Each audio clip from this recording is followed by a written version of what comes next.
देश का सत्यानाश किया, खिलाड़ भड़वों की सरकार, देश बचाओ, बोलो जय निवासी,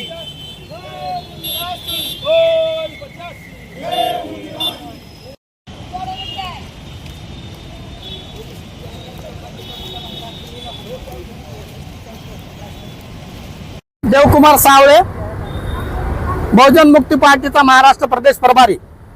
आज आम्ही कलेक्टर ऑफिसला जो आम्ही मोर्चा काढलेला आहे त्या मोर्चाचा उद्देश भारत मुक्ती मोर्चा आणि राष्ट्रीय पिछड़ा मोर्चा यांच्यातर्फे आज आमचा मोर्चा आलेला आहे। केंद्र सरकारने ईव्हीएमच्या आणि जे काही ओबीसी जातीय जनगणना करतो लोकसभेमध्ये त्यांनी आश्वासन दिलं, परंतु त्यांनी आश्वासनाची त्यांनी पूर्तता नाही केली आणि त्यांनी जे आता जे जनगणना सुरुवात झालेली आहे त्या जनगणनेमध्ये ओबीसीचा कॉलम नाही, म्हणजे ओबीसी सोबत त्यांनी धोकेदारी केलेली आहे आणि ती धोकेदारी आम्ही त्यांची उघड करण्यासाठी आज रोजी आमचा मोर्चा काढलेला आहे। ओबीसी सोबत त्यांनी आतापर्यंत जसं भारत स्वतंत्र झाला तेव्हा आपण त्याच्यासोबत त्यांचे जे काही पर्याप्त त्यांना प्रतिनिधित्व मिळाले नाही ते प्रतिनिधित्व मिळण्यासाठी त्यांची जातीय जनगणना झाली पाहिजे। जर जातीय जनगणना झाली नाही तर त्यांचं प्रतिनिधित्व कळणार नाही आणि जोपर्यंत प्रतिनिधित्व कळणार नाही तोपर्यंत त्यांच्या जे काही त्यांना जे काही पर्याप्त जागा असतात त्या जागा त्यांच्या भरल्या जाणार नाहीत। ओबीसीची आज घडीला देशामध्ये त्यांची लोकसंख्या 62% आहे। बिहारमध्ये त्यांनी जनगणना केली बिहारच्या सरकारने, त्यावेळेस त्यांची 62 ते 65% त्यांची संख्या दाखवलेली आहे।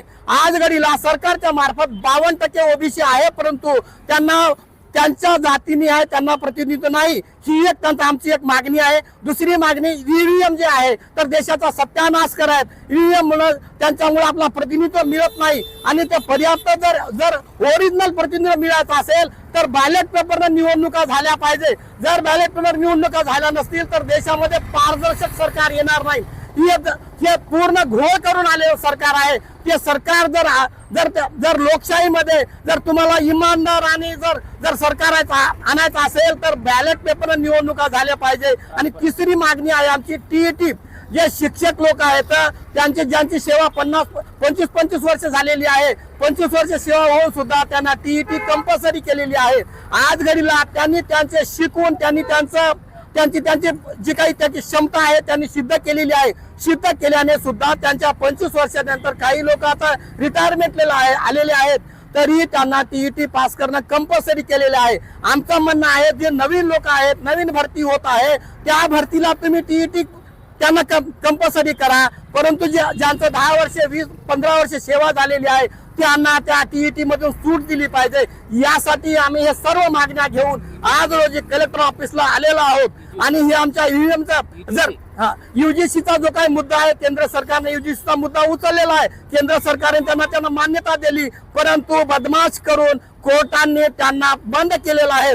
कोर्टाची ज्या वेळेस आम्ही आमच्या न्याय मागण्यासाठी कोर्टामध्ये जात असतो त्यावेळेस आमची कोर्ट कधीच दखल घेत नाही, परंतु त्यांना कुठलीही मागणी नसताना यूजीसी बंद करण्यासाठी त्यांनी कोर्टाने त्याच्यामध्ये केलेलं आहे। तर आमचं म्हणणं आहे यूजीसी ही लागू झाली पाहिजे। यूजीसी जर लागू होत नसेल तर जे काही आमचे ओबीसी SC ST ओबीसीचे जे विद्यार्थी विद्यापीठामध्ये शिकतात त्या विद्यापीठामध्ये त्या विद्यार्थ्यावर अन्याय अत्याचार होत असतो। यूजीसी जर लागू झालं तर त्यांच्यावर अन्याय अत्याचार थांबेल। त्याचं उदाहरण रोहित वेमुला आहे हैदराबादचा, नंतर मुंबईची पायल तडवी आहे। तर आम्ही भारत बंद करणार आहोत 23 तारखेला, 23 एप्रिलला भारत बंद आहे आमचा।